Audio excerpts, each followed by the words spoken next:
கரிசலாங்கண்ணி மூலிகைகளின் அரசன் கரிசலாங்கண்ணி, கையாந்தகரை அல்லது பிருங்கராஜ்.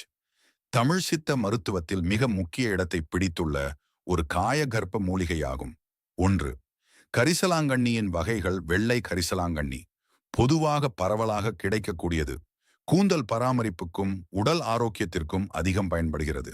மஞ்சள் கரிசலாங்கண்ணி கல்லீரல் தொடர்பான நோய்கள் மற்றும் மஞ்சள் காமாலை சிகிச்சையில் சிறப்பு பங்கு வகிக்கிறது. 2. முக்கிய நன்மைகள். கூந்தல் வளர்ச்சி மற்றும் இளநரை தடுப்பு. தலைமுடியை கருமையாகவும் அடர்த்தியாகவும் மாற்ற உதவுகிறது.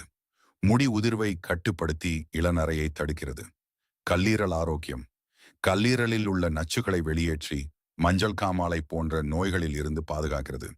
இரத்த சோகை அனீமியா. இதில் உள்ள இயற்கை இரும்புச்சத்து உடலில் இரத்தத்தின் அளவை அதிகரிக்க உதவுகிறது. சரும பராமரிப்பு. இதன் சாற்றை பூசி வர தோல் ஒவ்வாமை, சொறி, சிரங்கு போன்ற சரும பிரச்சனைகள் நீங்கும். 3. பயன்படுத்தும் முறைகள். கரிசலாங்கண்ணி தைலம். இதன் சாற்றை நல்லெண்ணெய் அல்லது தேங்காய் எண்ணெயுடன் காய்ச்சி தலைக்கு தேய்த்து வர முடி நன்கு வளரும். பொடி/குடிநீர். இதன் இலையை உலர்த்தி பொடியாக்கி அல்லது கஷாயமாக்கி அருந்தி வர உடலுக்கு நோய் எதிர்ப்பு சக்தி கிடைக்கும். குறிப்பு: உள்மருந்தாக உட்கொள்ளும் போது தகுந்த மருத்துவரின் ஆலோசனையை பெறுவது